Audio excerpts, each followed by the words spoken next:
Questions?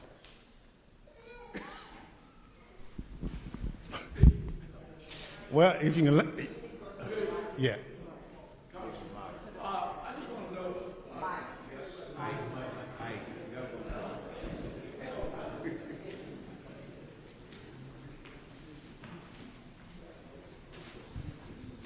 Good evening, Congressman.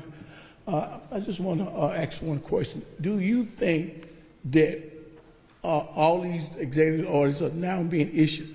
Do you think somewhere down the future it's going to come into a constitutional crisis? Well, the question is whether or not these executive orders bring us into a constitutional crisis. Clearly, we're at that point now because I talked about the three branches of government, and obviously executive orders can happen, but they have to have some basis in law. They just can't happen because I'm president. Even presidents have to follow the law.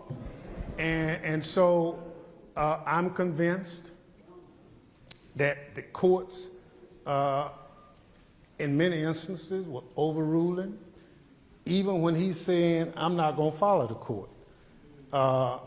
But it's going to happen because the lawyers are sworn officers of the court. They've taken an oath. They're not going to lose their bar license or anything else. So there are other repercussions. One of the things that's happening to us now, to show me that that crisis is there, normally secretaries that are appointed by a president eventually goes before the committees of jurisdiction. Many of those individuals have yet to go before the committees of jurisdiction. I'm on the Homeland Security Committee. I want to ask the Homeland Security Secretary why ICE is under them. Why are you deporting people without due process? You know, due process is fundamental in a democracy. It doesn't mean that you're innocent. It means that you have a chance to prove your innocence before we do anything to you.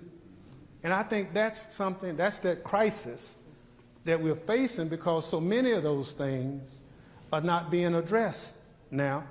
It's because I want to do it. The president of El Salvador was at the White House yesterday. Now, did you see how he was dressed? Yeah, he didn't have a tie on or anything, and nobody said he was disrespectful. But when you invite the president of another country that you don't like, you tell him you being disrespectful because you didn't wear a tie. You know, you can't have it both ways. And so I'm saying to you, we'll continue to draw the line. This president took an oath, whether he follows it or not. So many of the employees are suing him for their job. They're suing him for everything.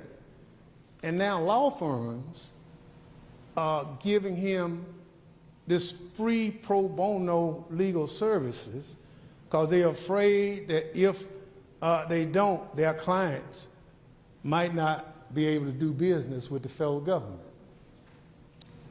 And so the tariffs thing, it's a mess.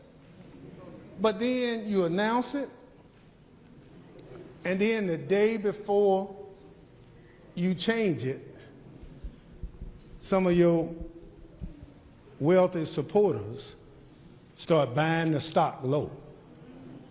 And then when you announce that you're going to pause it for 90 days, that's manipulation. And so if we can't get full committee hearings on it, the Democrats in the House and Senate, we're going to hold hearings because you got to explain that. You made all these hundreds of thousands of dollars in less than 24 hours, you had to have some kind of information that tells you to go and buy the stock. But a majority of people in this country don't buy stock. You know what I'm saying? If you're fortunate to have a retirement plan, you've seen over the last 3 months, it lose a heck of a lot of value. And that's because of that volatility being created by this president. And so you don't have the cash reserves to go buy stock, because you're living, in many instances, from check to check. And we understand that. So that's why they're playing a game that we couldn't play for the most part, because we don't have the free money to go buy. And so next week, you'll see all those members of Congress who bought stock and got rich because one of them was named Margaret Taylor Greene from Georgia. And you know, that's the one that want to fight everybody and tell them how bad they are. Well, God don't like ugly. And so we will, look, in this democracy, sunshine is the best disinfectant. Because if we show the sign, put the sunshine on you, people judge it for themselves. So it's going to be rough. But we got to have town halls like this to tell the truth. So our democracy is at risk. The other thing is, I don't know any other form of government that I want to be affiliated with. But I'm bothered when they tell us that we got to take books out the library, that I'm not man or woman enough to read a book for myself. But then you take books out that talked about people of color making a contribution to this country, like Jackie Robinson, like Medgar Evers. But you leave Mein Kampf in the library, which talks about Nazi Germany and all of that. So something's wrong with this. So we have to push back. We teach our children to read and write, and then we help them understand what they're reading.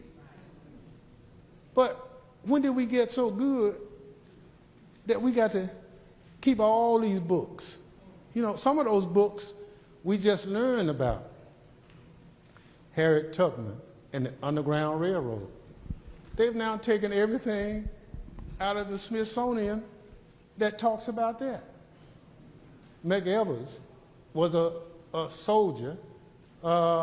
They took his name off the website for Arlington Cemetery, where I got him buried there in the first place. He's a veteran. You know, his name on the website. He just happened to be an African American, but he's a veteran. Jackie Robinson, another person, took his name off too. Look, I mean, I remember Jackie Robinson. I was very proud of him. You know, the young folk might not remember it, but I do. And it's important, and it was history. And he really existed. So why are we trying to take all these situations? Dora Miller